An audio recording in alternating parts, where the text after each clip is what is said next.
All right. Welcome everyone to this workshop of what I think is like the coolest thing you can do on chain. And you can only do this on chain, which is to stream money. My name is Graven. I'm one of the co-founders at Flow State. We are a builder collective and we create streaming money solutions. We build stuff with Superfluid. And we've been doing this for a while. We've built several capital allocation mechanisms that use streaming money to hopefully do a more effective job of getting resources to where they can ultimately make an impact, whatever, if that's public goods or something more community focused.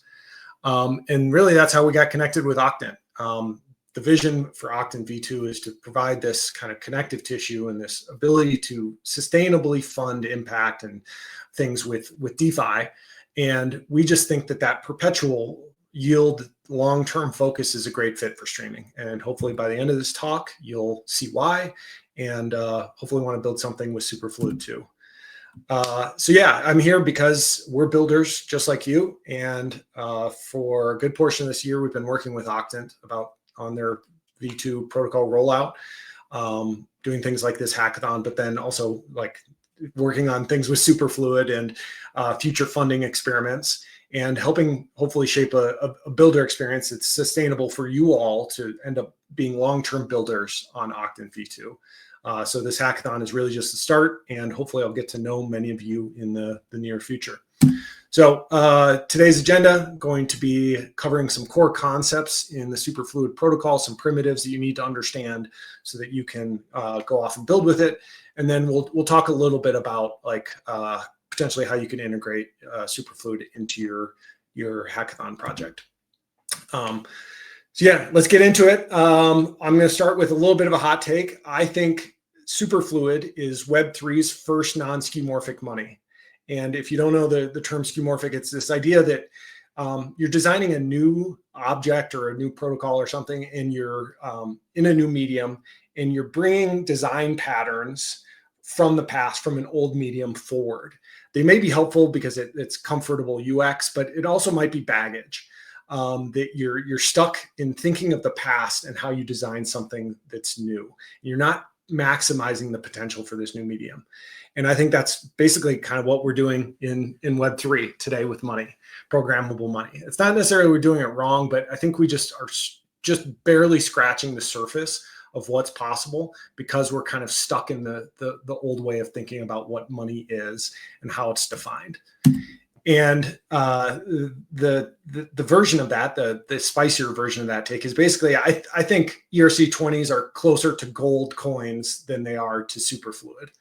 And they are stuck in that accounting system of the past rather than what's uniquely possible on blockchains. What I mean by that is the accounting of how gold and money, when it was first invented, how you would keep track of it. You'd have some gold coins in your pocket and you'd pass it off to someone else. And I had 10 coins, I give you 5, you had 1, now you have 6, right? There's this active process of settling the transaction. And your money is this inert thing. It's this gold coin in your pocket, and you can count them up. We moved to digital, obviously, long after gold coins. This gave us the ability to do these transactions faster, longer distances. It's now this abstract number, that's kept in a database somewhere, which obviously included kind of creating some trust assumptions. But the process for updating your balance was the same. There's a debit on one side, credit on the other, active settlement. And when we moved to smart contracts, we did the same thing. We took that same paradigm. The balance of your ERC20 is a number. And yes, we made it more trustless to transact. We can do all sorts of programming around it with if statements and do really cool stuff. But ultimately, it's the same paradigm. Your money is this inert balance. And I just believe that we can do something bigger and better than that if we allow ourselves to. And I think money should be dynamic. It should be liquid, and it should be fluid, super fluid, maybe even. Because programmable money, the ultimate goal is to be able to direct our resources better to achieve our aims. And we want as flexible of a system as possible for that. And changing the money to be more dynamic is the lowest level of unlock that can create this opportunity for programmable money. And so that's just not possible with this setup, with ERC20 balances just being a number. It's inert, it's fixed.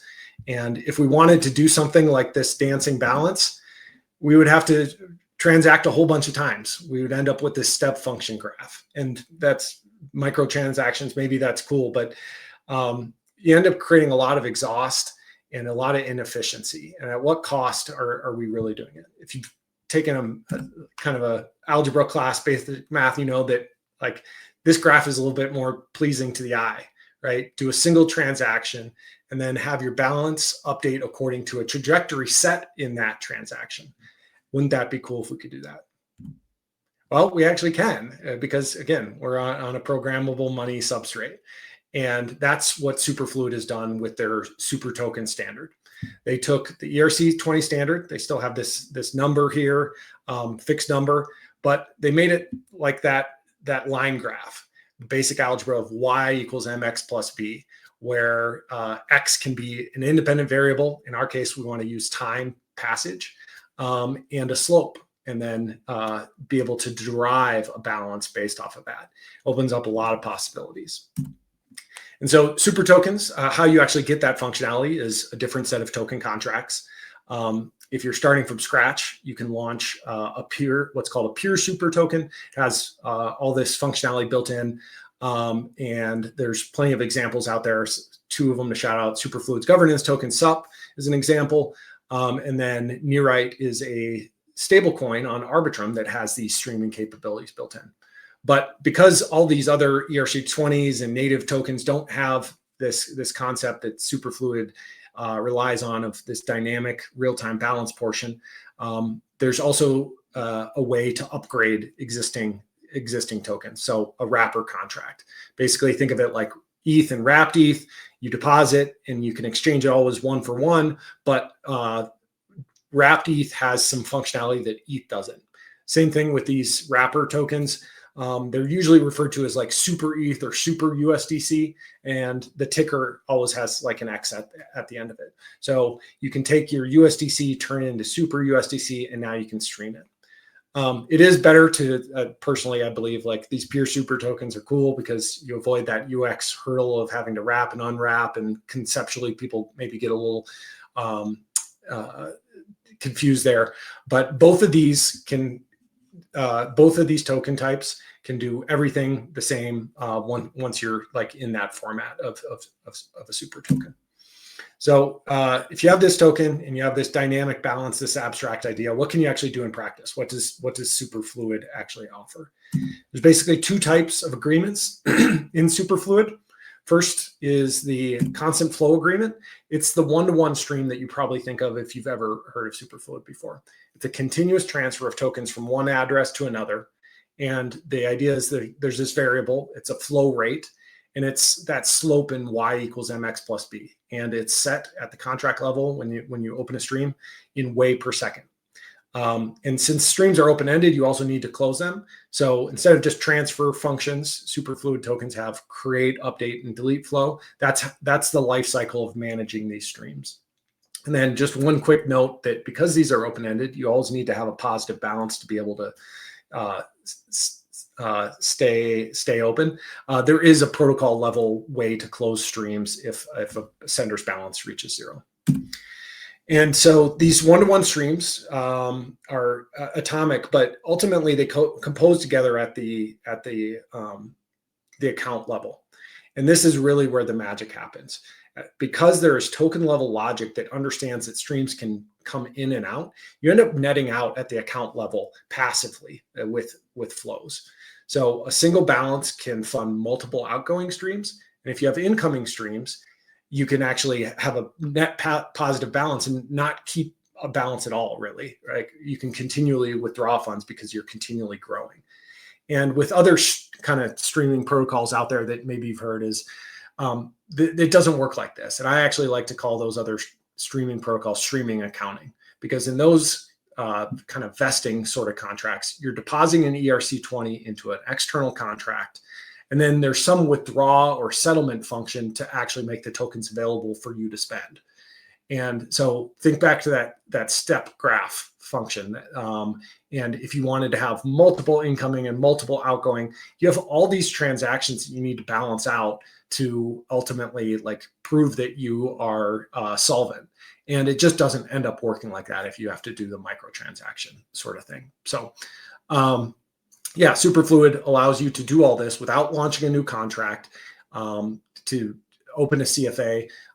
It's just a function just like transferring an ERC20 token.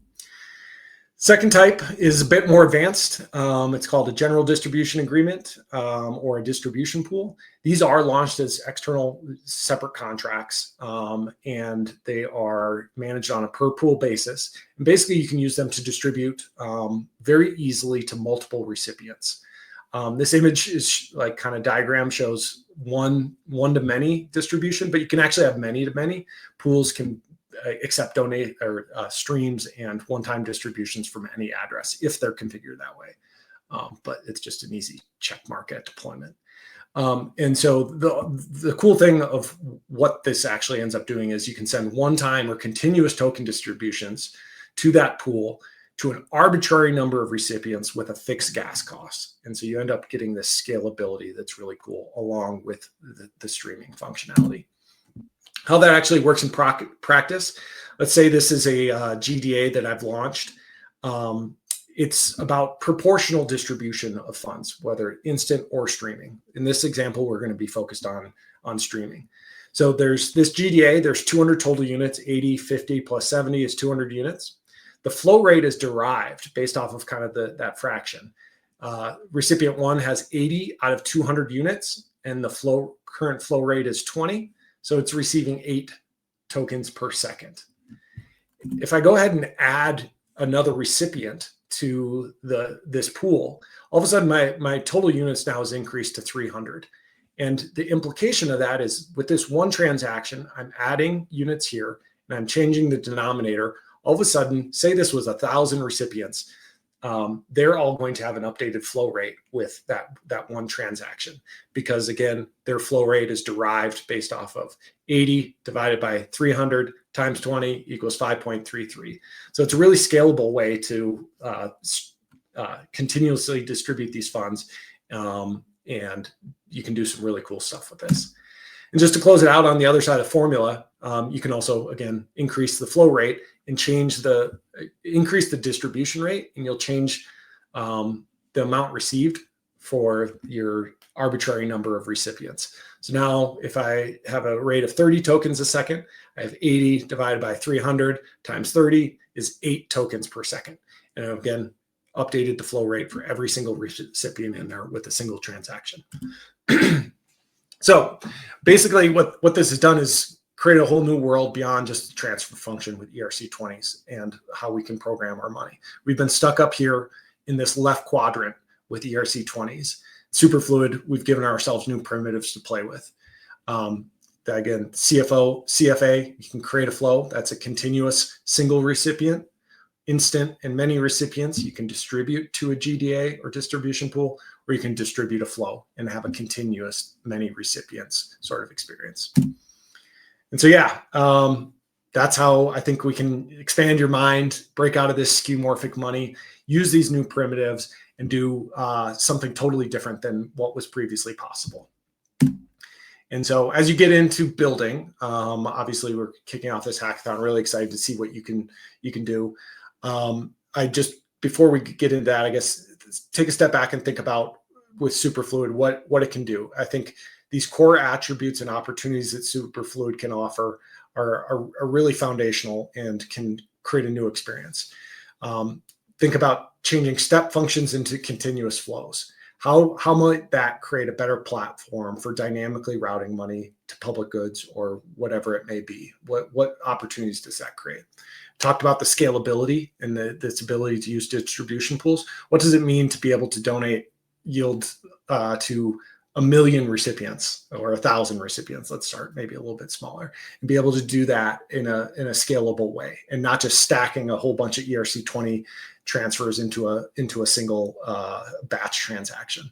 And then finally, like I just I obviously nerd out on this Superfluid stuff, and I think leaning into the possibilities at the UX level and user satisfaction of interacting with these tools that we build and applications that we build.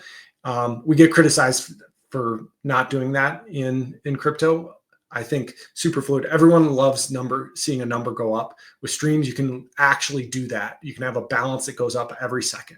How could that change the experience and spark joy and create something truly kind of inspirational in this hackathon? So Maxine talked about kind of the yield donating vaults and ERC 4626. And ultimately, I think right now there's not that many like DeFi protocols out there that are using Superfluid natively. So maybe you could build one, probably out of scope for this hackathon. But I think the route to using Superfluid in this hackathon is basically in the yield donation side and where you put that money. And so basically, you would need to create a contract or a mechanism that uses Superfluid and set it as your donation address to your vault. It's a simple thing when you're launching. This is referred to in the docs and in the comments of the code as like the dragon router or donation address. Basically, this external contract can be composable and completely isolated. It's very much like working with Legos, and that's the main concept behind Octant V2 in general. So what you'll need to do is you will need to do a few transformations. The shares that come out of ERC 4626 vaults are ERC 20s. They're not super tokens. And so depending on how you want to do it, you probably either want to redeem those shares for the underlying asset and then wrap them into a super token, or maybe you're using a super token as the underlying asset. That'd be great. Or maybe if you really wanted to, you could just go straight wrapping the shares and stream those out. And then it's all about your logic and exercising. How can you stream out this yield in a creative and dynamic way? So the prize fits, I think Nico maybe talked about this in a little bit. In the last presentation, there's not that many DeFi protocols that are going to be using Superfluid, but on the public goods donation side, there's ways that you can turn this into a really cool system. So definitely check those out. As you dive in, we're not going to go deep into live coding during this workshop, but you're going to encounter a couple things I just want to touch on in building with Superfluid. If you're going to be building contracts, you're going to probably use the Super Token V1 library. It's a Solidity library, makes it like kind of abstracts away some of the complexity of the Superfluid protocol, gives you like familiar token-centric syntax, even though you aren't actually using a super token, you're interacting with some other contracts. Superfluid Pro is a great SDK, WAGMI, VM, developer toolkit. It's got all the ABIs, React hooks, and server-side functions you'll need for building out some front ends that interact with Superfluid. And then the last one, you might not actually need this, but just another way to maybe test and get familiar with Superfluid functionality is the forwarder contracts that are available on every single network that Superfluid supports. Just easy, user-friendly interfaces to open streams, create pools, distribute to pools without having to launch your own contracts. And then finally, these links never go wrong without starting in the docs at docs.superfluid.org. I will drop these into the Telegram chat and the Builder Support channel and Discord, and I'll be hanging out there. Glad to help with anything Superfluid and Octant V2. As I started off this presentation, we've been hanging around Octant V2 and really excited about vaults and all that. So you can always hit me up on any of these socials. I'm glad to jam on ideas, give feedback, and dive in technically if needed. So with that, I'll kind of wrap it up and open it up for questions, or if Nico hops back over, say what's up.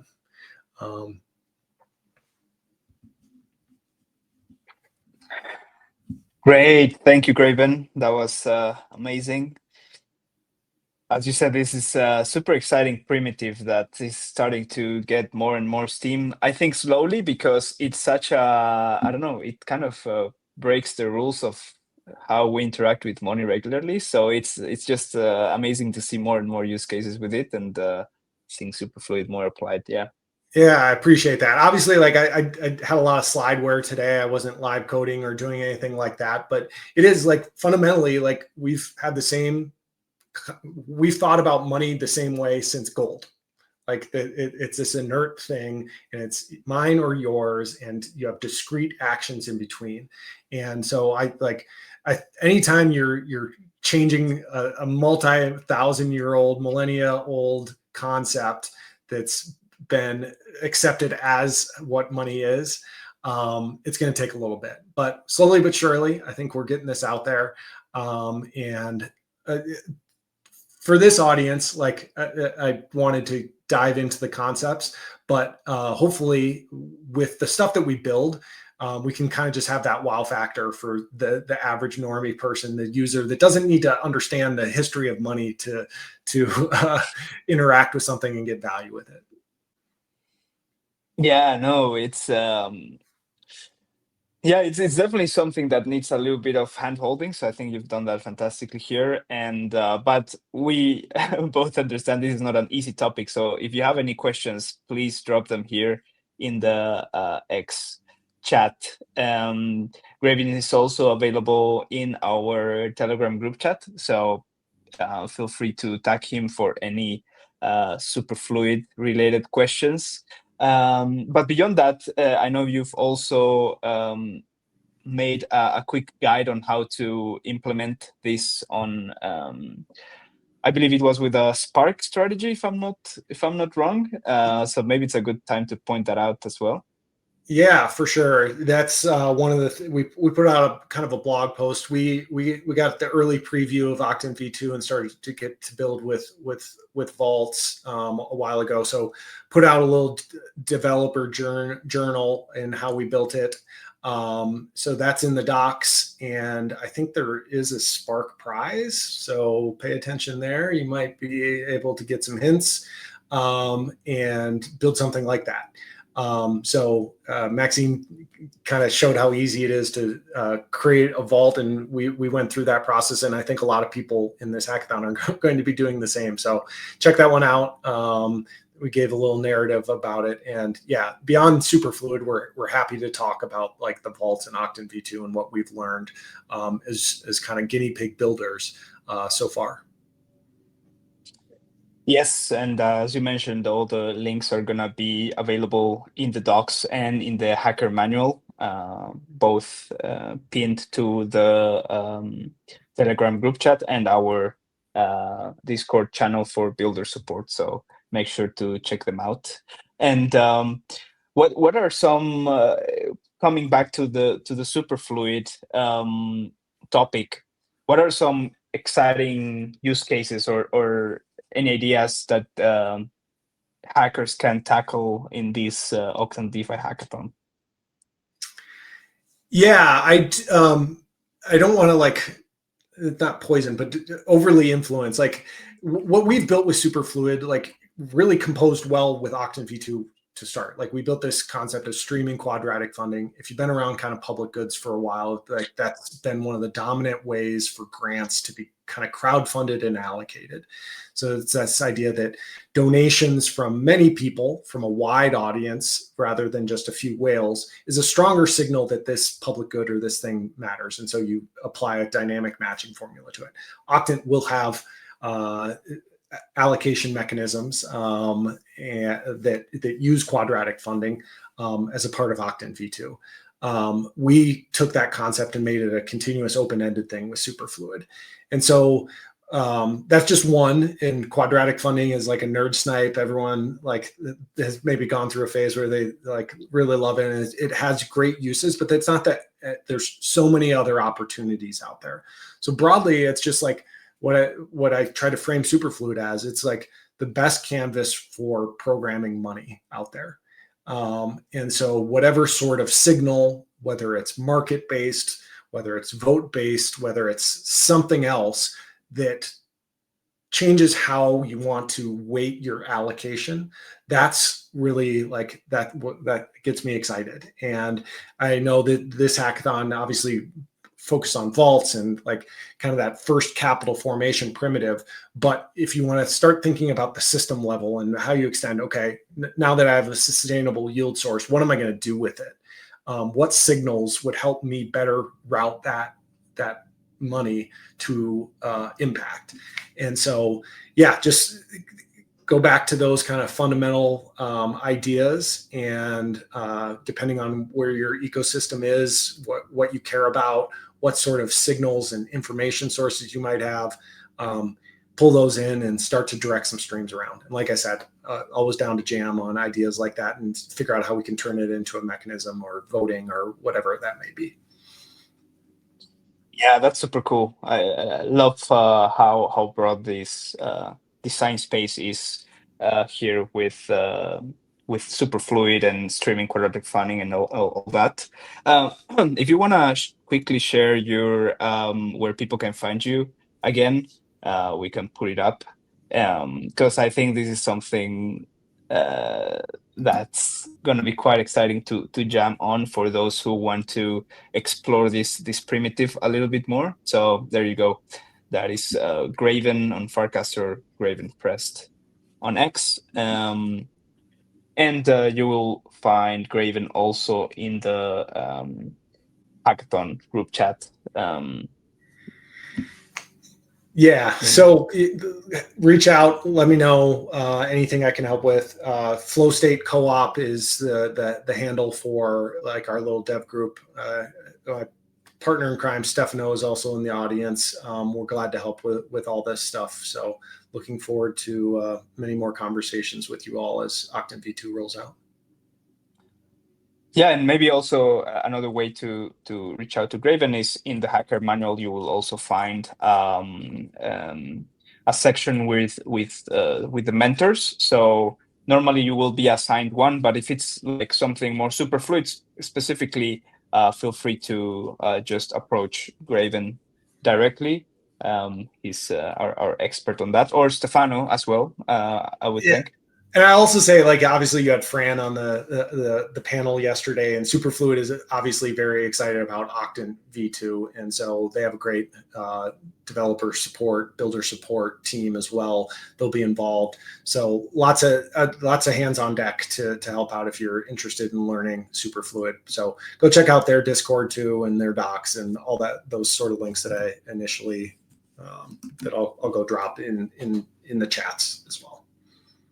Nice. Yeah, please do drop them in the chat. I'm gonna pin all these resources that have been shared throughout the day.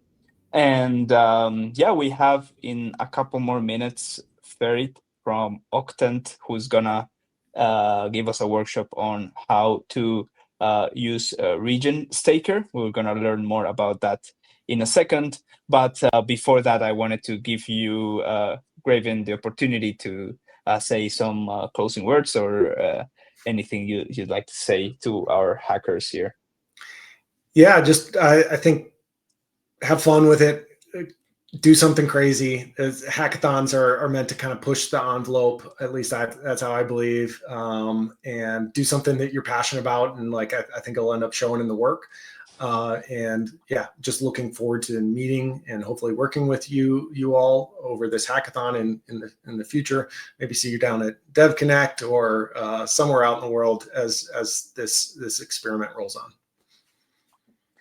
Amazing. Thank you so much, Graven, and also see you in the chats where we'll stay in touch. All right. Thanks, Bye. Nico. Cheers.